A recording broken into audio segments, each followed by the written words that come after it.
Hello friends, কেমন আছো তোমরা? আশা করি ভালো আছো। আমি কিন্তু বেশ ভালো আছি। আজকে ব্লগ আজকে রাত তখন বাজে 7টা। তখন আমরা একটু ঘুরতে বেরিয়েছি, কারণ আমরা জানো আজকে অ্যানিভার্সারি। তো ভাবলাম আজকে অন্য ভিডিও শেয়ার করবো না, আজকে একটু ঘুরতে যাবো মাতার বাড়িতে।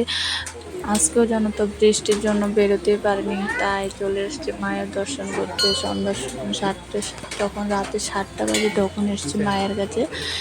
মায়ের সাথে একটু পুজো দেবো, আমরা যেন সারা বছর সারা জীবনটা এভাবে কাটিয়ে দিতে পারি। তাই মায়ের কাছে একটু আরাধনা করতে এলাম, একটু পুজো দিতে এলাম আমরা দুজনের নামে। তো দেখো তোমরাও মাকে একটু দর্শন করে নাও। এটা আমাদের ত্রিপুরা খুব খুব জাগ্রত মায়ের মন্দির, মায়ের স্থান। এটা ত্রিপুরেশ্বরী মা আমাদের খুব জাগ্রত। এই মায়ের কাছে তোমরা যা চাও সব তাই মন থেকে তোমরা যেটা চাও সেটা কিন্তু পাবে, জানো তো। আমি যা মানে মানে আমি যখনই কিছু চাই না কেন মার কাছে, আমি কিন্তু পেয়ে যাই, কারণ আমি খুব মন থেকে যাই মাকে। খুব মন থেকে ডাকলে মা তুমি যেটা চাও সেটা পেয়ে যাবে, জানো তো। তাই আমি আমি আসার চেষ্টা করি মাস খুব আশা করি কিন্তু মায়ের মধ্যে, কারণ আমাদের বাড়ির কাছ থেকে বেশি দূর না, প্রায় 15 মিনিট লাগে। 10 থেকে 15 মিনিট লেগে যা আমার যেখানে আমি ভাড়া থাকি ওখান থেকে যেতে মায়ের কাছে। তাই মায়ের কাছে প্রায় যাওয়া পড়ে আমার। তো দেখো রাতের বেলা তোমাদের দিনের বেলা দৃশ্যটা দেখাতে পারিনি, কারণ দিনে তো দেখেছো, কিন্তু রাতের দৃশ্যটা দেখো মায়ের মন্দিরের। খুব সুন্দর, খুব সুন্দর, কি বলবো।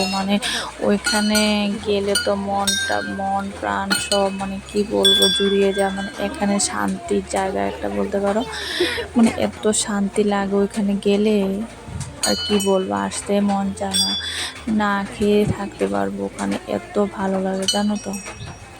তাই ভাবছি আজকে তো আমরা ভাবছিলাম বিকেলবেলা আসবো, কিন্তু বৃষ্টির জন্য আসতে পারিনি, কারণ প্রচণ্ড বৃষ্টি। তাই আমি মাকে বলছি, মা আমি তোমার কাছে যেতে চাইছি কিন্তু পারছি না বৃষ্টির জন্য, জানো তো। 7টা বাজে, তখন একদম বৃষ্টি নেই।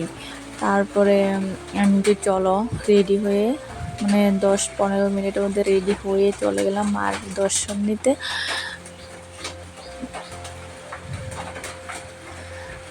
ওই জায়গাটা যায় না কেন এত শান্তি লাগে, কি বলবো, অনেক অনেক শান্তি।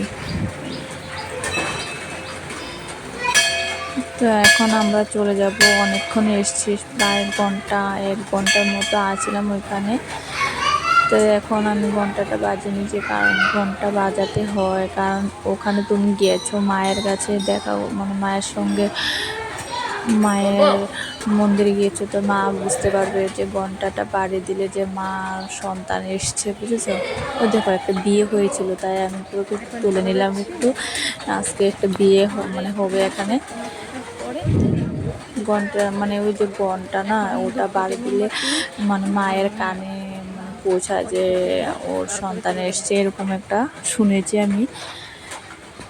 তো এখন চলে যাচ্ছে, কি জানি বক বক করছিলাম, কিন্তু আমি আবার ভয়েস রেকর্ডটা দিয়ে দিয়েছি, ওটা রিমুভ হয়ে গেছে সাউন্ডটা। তাই এখন চলে যাচ্ছি, বলছি এখন ধূপকাঠি মোমবাতি বসিয়ে দেবো, বসিয়ে চলে যাব, কারণ এখন অনেকটা রাত হয়ে যাচ্ছে। মায়ের মন্দির 10টা পর্যন্ত কিন্তু খোলা থাকে, তো আমরা 8টা বাজে, তো আমরা এখন 8টা বাজে মনে রাত। তো এখন দোকান মোমবাতি বসিয়ে চলে যাব।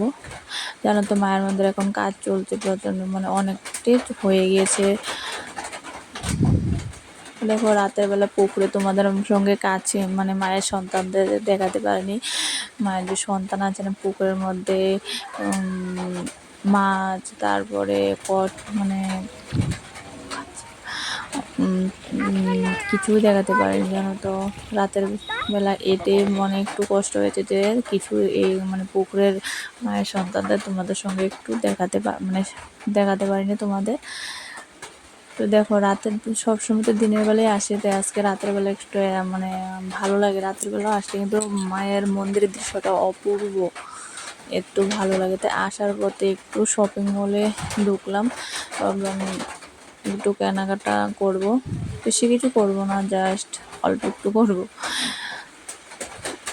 ভালো লাগলে করব, মানে কিছু চোখে পড়ার মতো পড়লে নিয়ে নেব, সেরকম পরে নেইনি কিছু। ওটা নিয়েছে প্লাজো, ওটা আমার খুব ভালো লেগেছে তাই নিয়ে নিলাম। আর ওর জন্য একটা আমি শার্ট নিয়েছি আমার হাজব্যান্ডের জন্য। ওকে বলছি তুমি চয়েস করো, আমি একটু ঘুরে দেখাই, তাই ও চয়েস করছে।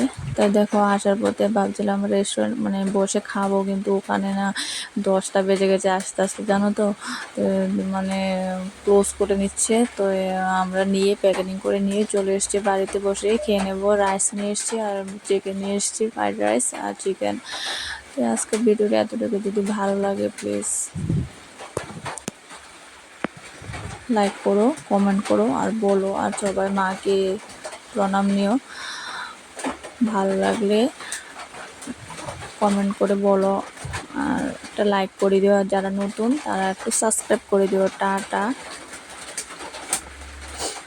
Good night. তোমাদেরও আমার সোনাটা বলছে।